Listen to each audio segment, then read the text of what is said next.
Welcome to Magical Storybook English Nanny Bedtime Stories, a collection of children's stories from around the world. The Matsuyama Mirror. Hundreds of years ago, in a quiet part of Japan called Matsuyama, lived a man and his wife. They had a young daughter who they loved with all their hearts. One day there was much excitement in the house as the man had been summoned to the capital city of Kyoto on business. It was too far for the mother and her baby to go, so he set out alone, promising to bring them back some exciting presents. While he was away, his wife set to work, making winter clothes for the three of them on a spinning wheel. She had never been further from home than to the next village, and she could not help being a little frightened at the thought of her husband going on such a long journey.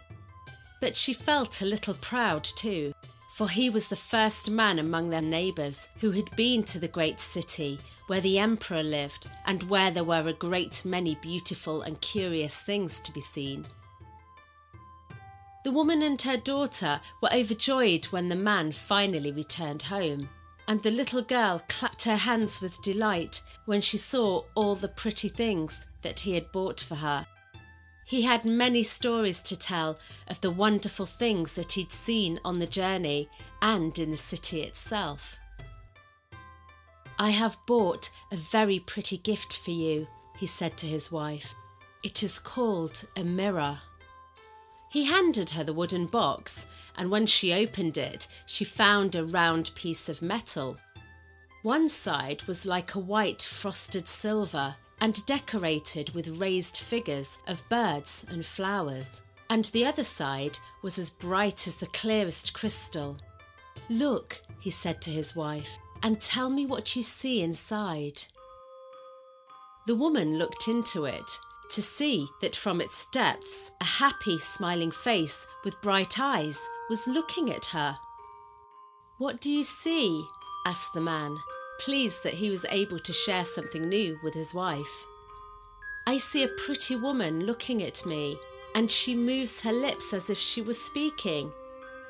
Dear me, how odd! She has on a blue dress, just like mine." "Silly thing," he laughed. "It is your own face that you see. Everyone in the city has a mirror." The wife was charmed with her present. It was the first time that she'd ever seen a clear reflection of her face, and for the next few days she couldn't stop looking into it.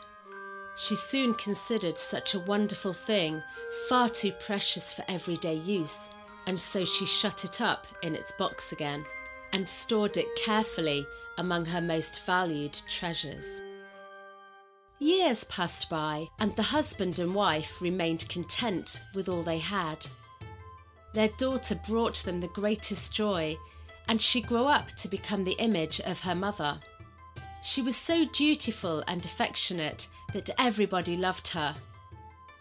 Mindful of the effect that the mirror had had on her own vanity, the woman kept it hidden away from her daughter, worried that the use of it might breed a spirit of pride in her little girl. So her daughter grew up as simply as her mother had, and knew nothing of her good looks or of the mirror that would have reflected them. A few years later, a terrible misfortune came upon this happy family. The good, kind mother fell sick. Although her daughter cared for her night and day, her health grew worse.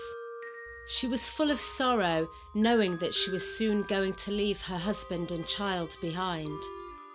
She called her daughter to her and handed her the mirror, saying, "My darling child, you know that I am very sick. Soon I will die and leave you and your dear father alone.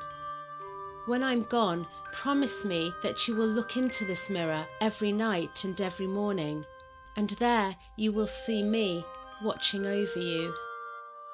With tears in her eyes, the child took the mirror and promised. A short time after, the mother died. The daughter never forgot her mother's last request, and each morning and evening she took the mirror from its hiding place and looked into it. There she saw the bright and smiling vision of her lost mother, not pale and sickly as in her last days, but the beautiful young mother of long ago. At night, the daughter would tell the reflection about her day, and in the morning she would ask her for encouragement in whatever the day may bring to her. So day by day she lived in her mother's sight, still striving to please her, as she had done in her lifetime. And she was always careful to avoid whatever might pain or grieve her. Her greatest joy was to be able to look into the mirror and say, "Mother, I have been today what you would have me be." Seeing his daughter look into the mirror each day and talk to it confused her father, and he eventually asked her the reason for her strange behaviour. "Father," she said, "I look into the mirror every day to see my dear mother and to talk with her." Then she told her father of her mother's dying wish and how she had never failed to fulfill it. Touched by so much simplicity and such faithful, loving devotion to her mother, her father shed tears of pity and affection. He could not find it in his heart to tell the child that the image that she saw in the mirror was her own sweet face. But his daughter was not mistaken, for by being as kind as her mother and by behaving as she did, her face was growing to look exactly like hers. And when she looked in the mirror, it was indeed her mother's face that was looking back.